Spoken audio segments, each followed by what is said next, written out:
Let's pray.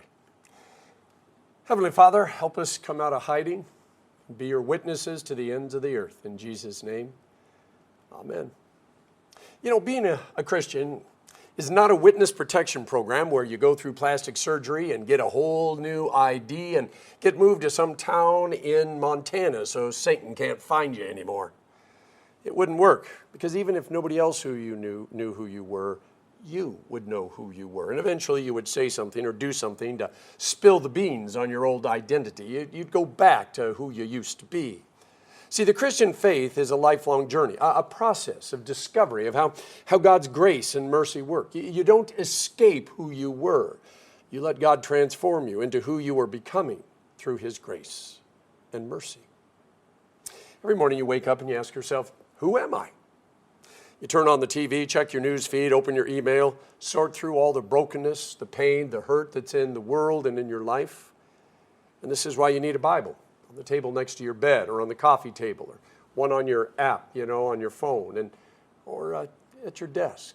So that whenever the darkness begins to get deep and the balance begins to tip, you open up the Gospels and you let God remind you who you are, who you were, and who you always shall be in His eyes. Each day you must choose to hold on to Jesus and let Him hold on to you. And if by chance you let go for a day, a week, or years, there is always hope as long as you are still breathing. That's why Jesus said, "Lo, I am with you to the end of the age." His promise is always more about Him and His love for you than it is about you and your love for Him. So the Tower of Babel, once upon a time, all these stories, Daniel and the lion, Shadrach, Meshach, and Abednego, the fiery furnace, Moses parting the Red Sea, Joshua and the Battle of Jericho, the Tower of Babel, they were all taught in Sunday school. And just because just about every kid went to Sunday school, and when they memorized enough stories, they got their own personal Bible with their name engraved on it, well, the people who put together the scripture readings for each Sunday didn't think that we needed to include these stories in the lectionary because everybody already knew them. But a lot of people today, including some in church, struggle with stories like the Garden of Eden, the Tower of Babel, Sodom and Gomorrah, and Noah's Ark. They get relegated to myth status, placed in the same category as Icarus and his broken wings, Zeus and his lightning bolts of jealousy, and Paul Bunyan and his big blue ox, Babe. Now, I may be old-fashioned, but I actually believe these stories in the Bible took place. Now, did they take place exactly as they were written? Well, there is a lot of information missing, information that actually might help us believe. But you see, that's not the point. God could write a 700-page book on each individual event, and we would still have a million questions. It's just the way our mind works. We live by faith, and it is not faith in the stories that we're reading. It is faith in the God who these stories are about. Do you see the difference? These stories cannot save you, but the God who is at the center of the stories can. These stories are not there as a historical document by which and through which you decide if you're going to believe in God or not. These stories are as much about you as they are Adam, Eve, Jonah, Abraham, Sarah, Esther, and Ruth. These stories tell the truth about you and about the human condition that we call sin. And these stories are the story of how God came to rescue us. To make the connection between the Tower and Babel and the Jewish harvest festival called Pentecost really doesn't take a genius. In its simplicity, we see how all the world's different languages came about because of sin, and how the Holy Spirit has the ability to interpret those languages for the sake of the gospel. Problem created, problem solved. Or was it? See, Babel and Pentecost are about more than just a communication problem. If it were just a matter of translation, well, we could let AI do it for us. Have you seen all those commercials? How do I tell this person this? How do I say this in this language? It would be so simple. But the words on the page require more than paper and ink. And words spoken require more than volume and maybe a backup PowerPoint presentation. The Holy Spirit alone creates faith and leads us into a relationship with God. So while the Word of God is necessary, it must also contain the breath of the Holy Spirit, just as the water of baptism and the wine and the bread of Holy Communion must be more than just elements of nature. They must have Jesus in, with, and under them in order to become means of grace. If we boil the Tower of Babel down to its simplest level, it's about our unwillingness to trust God. Now, Genesis says that God created us in His image, but that isn't good for us. We don't want to be in the image of God. We want to be God. And when God created us in His image, part of what He put deep into our DNA is the passion to dream, to create. And it would have been so much safer if God had just made us robots that had no original thoughts, ideas, no passion, not even caring to change anything. But God's love for us is too great. And so He gave us the ability to create beautiful things, but also terrible, dangerous things. The Tower of Babel is about human ambition and what happens when we build our own kingdom instead of seeking God's kingdom. When God said, if as one people, speaking the same language, they have begun to do this, then nothing they plan to do will be impossible for them. Come, let us go down and confuse their language so they will not understand each other. He actually was not worried about us building a tower that reached the heavens, or somehow us being able to storm the gates of heaven and conquer His heavenly kingdom. No, God knew that once we got a taste of power and control, we would not let go of it, even if it cost us our eternal life in heaven. If you read the context of the story, you see that God told the people to spread out over the whole world, find places where they could live and create and enjoy the life that God had given them.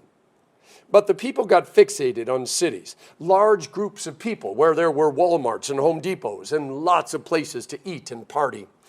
And on the surface, there's nothing wrong with McDonald's, Koa Pancake House, or Chick-fil-A. But where there are people, especially where there are lots of people, there's sin. And that sin tends to grow exponentially. You see, in a city, you don't have to know your neighbor. You don't even have to care about your neighbor. The government is going to protect you and clean up all your garbage. And everything your heart desires, including some of the things your heart shouldn't desire, are right at your fingertips. When God said to scatter, it was so as smaller groups of individuals we would know each other, care for each other, protect each other. God wanted us to develop a sense of community. The whole love one another, forgive one another, care for one another that Jesus talks about wasn't something that suddenly occurred to God after Jesus got born in Bethlehem. No, it has always been God's desire for us to develop and live in community. But in order for us to do that, we have to be willing and capable of communicating. Not just with words, but something far deeper than letters and punctuation and nouns, verbs, and sentences. One of my favorite chapters in the Bible begins, in the year King Uzziah died. Now, I have nothing against King Uzziah, and maybe if I had known him, I would have been sad that he had died. But to be bluntly honest, those words are simply a historical marker, so we have an idea of when, Isaiah spoke these words. Isaiah goes on about this vision he had in heaven of God needing somebody to go out to the world and tell the broken, sinful, tearing itself apart world that God loves them, that there's grace and mercy. And Isaiah is overwhelmed. And he says, I'm a man of unclean lips, and I live among a people of unclean lips. And this begged the question, if everybody has unclean lips, who is capable of taking God's word to the world? And that brings us to the gospel lesson, where everyone who is anyone is headed to Jerusalem for the harvest festival. It's the best food, the choicest wines. It's a chance to see old friends. Shavuot commemorates the giving of the Torah to Moses at Mount Sinai. It takes place 7 weeks or 50 days after the first day of Passover, which is why it's called Pentecost, which simply translates as the 50th day. Now, Shavuot is a time of feasts, of special prayers, of abstaining from work, of eating dairy foods. I like to think of it as eating ice cream. And staying up all night and studying the Torah in a tent. It's a time of renewal, a reminder of the covenant that God made between him and his people. Other traditions include reading the entire book of Ruth and putting flowers everywhere because, after all, it is spring. Now, at the time the gospel was written, the Jewish nation had been conquered by and was controlled by the Roman government. And the Roman government tolerated the church, but it severely restricted what it could do and couldn't do. And so any chance the people had to get together and celebrate, well, they took full advantage of it. A lot of those special prayers the people said were for God to send the Messiah, to end the occupation of their homes and country, and restore their proper place in the world. Enter Peter and his disciples, who have tongues of flames and surrounded by the sound of a rushing wind.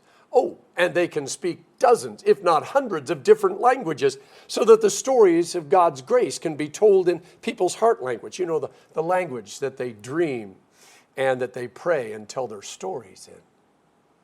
The crowd hears the disciples and assume they're drunk.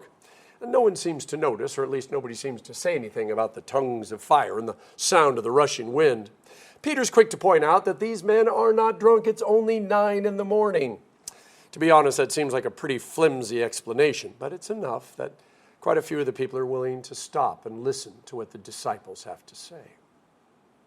How hungry do you have to be to consider eating something that normally you consider disgusting? How hard up do you have to be to consider working a job that you used to look down on? What would it take for you to apologize to someone that you said that you would never, ever, ever speak to again? If you'd been praying for a Savior your whole life, and the church had been praying for a Savior for thousands of years, and that Savior still hadn't shown up, would you be willing to listen to a bunch of men with tongues of flame dancing over their heads, and they're all speaking different languages? Peter doesn't flatter these people, doesn't try to dazzle them or bribe them. He just quotes scripture from the prophet Joel. And by the way, Joel's prophecy would not have been popular among the leaders of the church, because this is what God said: in those last days, I am going to pour out my Spirit on all people. Your sons and daughters will prophesy. Your young men will see visions. Your old men will dream dreams. Even on my servants, both men and women, I will pour out my Spirit in those days, and they will prophesy. Every time somebody tells me that only pastors can preach, I point to this verse. See, it may be my job on Sundays to preach a sermon, but you, whether you are male or female, young or old, you have a calling to preach as well. You don't have to be as long-winded as me. You don't have to tell, people from a pulpit like this. You don't have to have a script. You just have to tell people what God has done in your life and what He is doing in your life.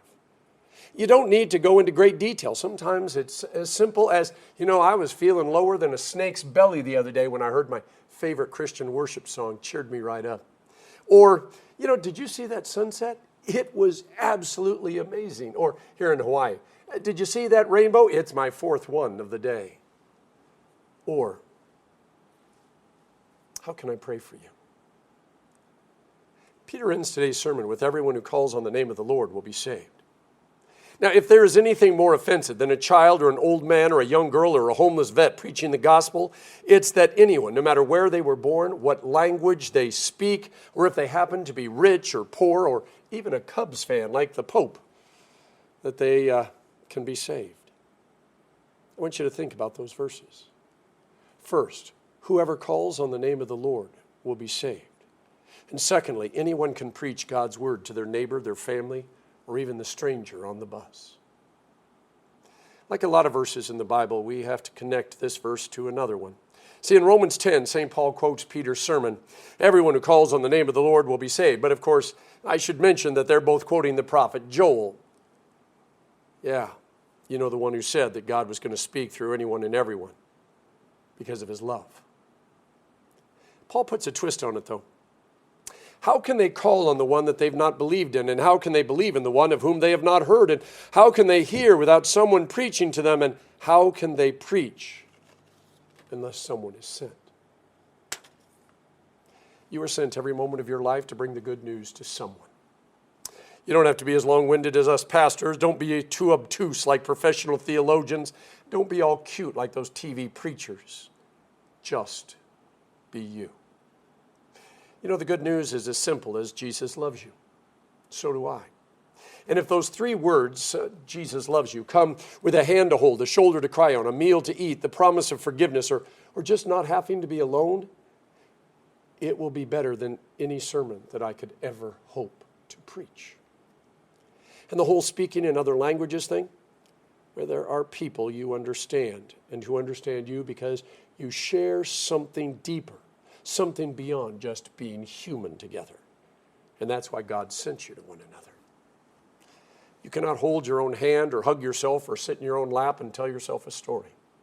But you can do that for others, and others can do that for you. And if by chance, which, by the way, because it's God, means it's not a chance at all, God needs you to speak to someone in another language or a different culture, you may not get the tongues of flame. Oh, look at that, tongues of flame over my head. But God will make sure that you are understood, because that's how much God loves you and how much he loves the person he sent you to. 2 Peter 3:9 says God doesn't want anyone to perish. And so he calls us all out of the witness protection program to tell the world about love, mercy, and grace. In the name of the Father, and of the Son, and of the Holy Spirit. Amen.